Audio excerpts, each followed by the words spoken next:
नमस्कार भक्तजनों। आज मैं आपको सावन मास के 8वें अध्याय का वर्णन करूंगा।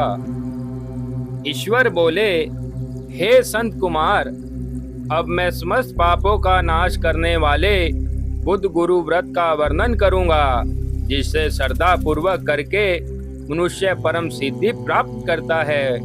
ब्रह्मा जी ने चंद्रमा को ब्राह्मणों के राजा के रूप में अभिषिक्त किया। किसी समय उसने रूप तथा यौवन से संपन्न तारा नामक गुरु पत्नी को देखा। उसकी रूप संपदा से मोहित होकर वह काम के वशीभूत हो गया और उसने उसे अपने घर में ही रख लिया।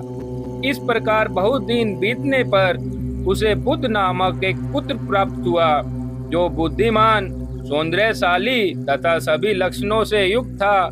गुरु बृहस्पति को जब यह ज्ञात हुआ कि तारा चंद्रमा के घर में स्थित है, तब उन्होंने चंद्रमा से कहा कि मेरी पत्नी को वापिस कर दो।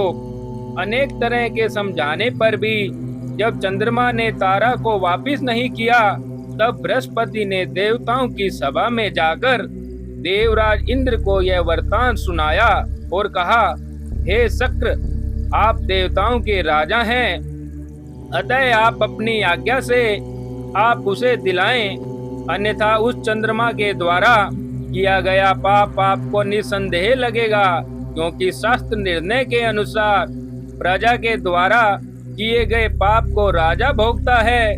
पुराण में भी ऐसा कहा गया है कि दुर्बल का बल राजा ही होता है। गुरु का यह वचन सुनकर चंद्रमा ने कहा, मैं आपकी आज्ञा से तारा को तो दे दूंगा, किंतु इस पुत्र को नहीं दूंगा। शास्त्र के अनुसार विचार करके देवताओं ने उस बुद्ध को चंद्रमा को दे दिया।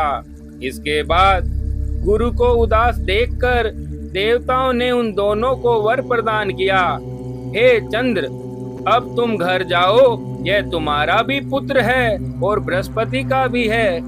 यह तुम्हारा पुत्र ग्रहों में प्रतिष्ठित होगा।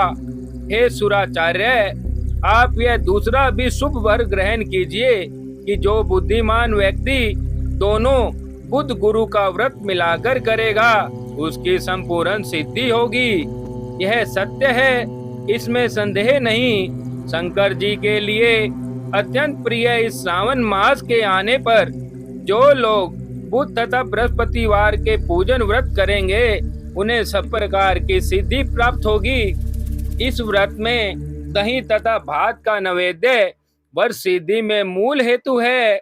स्थान भेद से आप दोनों की मूर्ति लिखकर पूजन करने से भिन्न भिन्न फल प्राप्त होता है। यदि कोई हिंडोले के ऊपर स्थान पर आप दोनों की मूर्ति लिखकर पूजन करे, तो वह सर्वगुण संपन्न तथा दीर्घायु पुत्र प्राप्त करेगा। यदि मनुष्य कोषागार में मूर्ति को लिखकर पूजन करता है, तो उसके कोष बढ़ते हैं और वह कभी क्षय को प्राप्त नहीं होते। इसी प्रकार पाकाल्य में पूजन करने से पाक वृद्धि और देवालय में पूजन करने से उनकी कृपा प्राप्त होती है। शय्यागार में लिखकर पूजन करने से स्त्री का वियोग कभी नहीं होता है। धान्यगार में लिखकर पूजन करने से धान्य की वृद्धि होती है। इस प्रकार मनुष्य उन सभी फलों को प्राप्त करता है। इस प्रकार 7 वर्ष तक करने के बाद इसका उद्यापन भी करना चाहिए। अपन से पहले दिन अधिवासन करके रात्रि में जागरण करना चाहिए। स्वर्ण की प्रतिमा बनाकर विधि पूर्वक 16 उपचारों से पूजन करने के पश्चात तिल, घृत, चारु और अपामारक तथा अनेक युक्त सौमिधाओं से होम करना चाहिए। अंत में पूर्णाहुति देनी चाहिए। इसके बाद मामा व भांजे को प्रयत्न पूर्वक भोजन कराना चाहिए। इसके बाद ब्राह्मणों तथा अन्य लोगों को भोजन कराना चाहिए। इसके बाद स्वयं भोजन करना चाहिए। इस विधि से 7 वर्ष तक करने पर मनुष्य सभी मनोरथों को प्राप्त कर लेता है। जो इससे विद्या की कामना से करता है, वह वेद व शास्त्र के अर्थों को जानने वाला हो जाता है। बुध बुद्धि प्रदान करते हैं और गुरु बृहस्पति गुरुता प्रदान करते हैं। संत कुमार बोले, हे भगवान, आपने जो यह कहा है कि इस अवसर पर मामा तथा भांजे को भोजन करना चाहिए, यदि बताने योग्य हो तो इसका कारण भी अवश्य बताएं। ईश्वर बोले, हे संत कुमार, पूर्वा काल में अत्यंत दीन तथा दरिद्र कोई दो ब्राह्मण थे। वे दोनों मामा भांजे थे। उद्धार पूर्ति हेतु परिश्रम पूर्वक भ्रमण करते हुए वह दोनों किसी नगर में अन्न मांगने के लिए गए हुए थे। उन्होंने घर घर में श्रावण मास में प्रत्येक वार को उस वार का व्रत होते हुए देखा, किंतु कहीं भी बुद्ध गुरु का व्रत होते हुए नहीं देखा।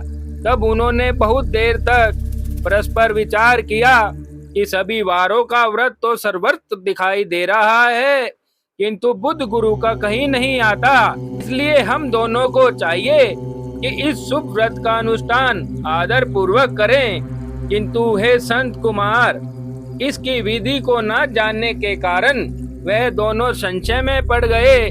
तब रात्रि में उन्हें स्वप्न में इस व्रत की विधि दृष्टिगोचर हो गई। इसके बाद उन्होंने उसकी विधि के अनुसार व्रत को किया, जिससे उन्हें अपार संपदा प्राप्त हो गई। प्रतिदिन उनकी संपत्ति बढ़ने लगी और सभी लोगों को ज्ञात भी हो गया। इस प्रकार 7 वर्ष तक करके वे पुत्र आदि से संपन्न हो गए। इसके बाद उनके ऊपर प्रसन्न होकर बुद्ध व गुरु प्रकट हुए। उन्होंने उन दोनों को यह वर दिया, आप दोनों ने हम दोनों के निमित्त इस व्रत को किया है, अतः आज से कोई भी इस शुभ व्रत को करते हुए उस व्रत की समाप्ति पर मामा तथा भांजे को प्रयत्न पूर्वक भोजन कराना चाहिए। इस व्रत के प्रभाव से उन सब की मनोकामनाएं पूर्ण हो जाएंगी। इस प्रकार सावन मास के 8वें अध्याय को पूर्ण किया जाता है। भक्तजनों, मेरे द्वारा दी गई जानकारी आपको कैसी लगी, इसके लिए आप मेरे YouTube चैनल भक्ति मार्ग के कमेंट बॉक्स में जाकर कमेंट अवश्य करें। धन्यवाद।